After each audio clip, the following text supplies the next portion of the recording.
I grew up a comic book nerd, and I have read most every comic in the Marvel Cinematic Universe and just Marvel Universe in general. And so I knew most of the things that they were talking about before most other people did. And I was the one looking at comments, looking at all the message boards, seeing what it is before I got cast. And I'm just happy to be joining it. And it's kind of like a dream come true to actually be a part of Spider-Man.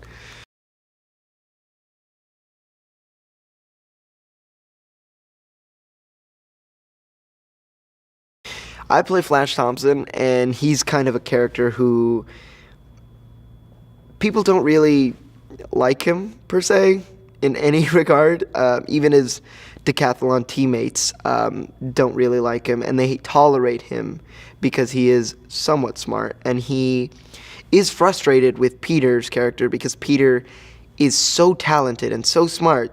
He doesn't need to study, and he can skate by, as opposed to Flash, who studies extremely hard and works his butt off and still second fiddle to Peter Parker.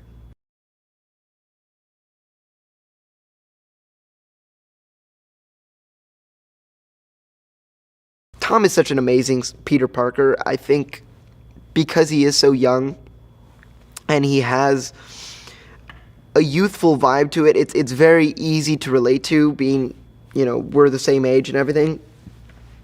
When I saw him in Civil War, I think that's the first time you get to see an inkling of what he's going to do with the character, and it's quite amazing. He's a great Peter Parker because he is that nerdy kid, trying to figure out how to fit in this huge world with, the likes of Iron Man and Captain America and the Winter Soldier and all these great characters. And then at the same time, he's a fantastic Spider-Man, which he takes because he is very athletic and does most of his own stunts, and is just overall very energetic and very physical with his body. And I think when you see him be scared, even though you can't see his face, you feel him actually scared. And he's very physical with his role as Spider-Man, and I think that's what sets him apart, and I think that's what makes him a fantastic Spider-Man.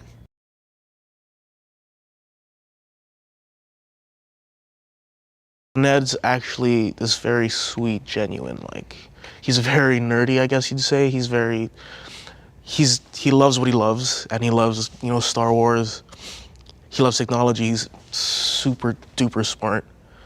And all he wants to do is just be like Peter's, right-hand man, sort of. Because he's sort of losing, that connection with him. And he thinks that Peter's getting too cool for him, and that he needs to, up his game so they can, be together forever, basically, because that's all he is. He's just a bro. And it grows over the film. It's sort of because our relationship that we try to portray is that we were friends before, and we got together again, and so it's sort of like a reunion.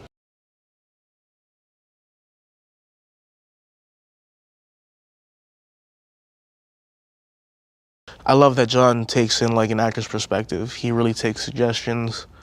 It's really, because when creating something like this, it's a collaborative effort, and it's a lot simpler when the actors and the director have a clear path or clear vision of what it should be. And so Jon really hits that on the head, where he wants to collaborate with you, and that's what I really appreciate.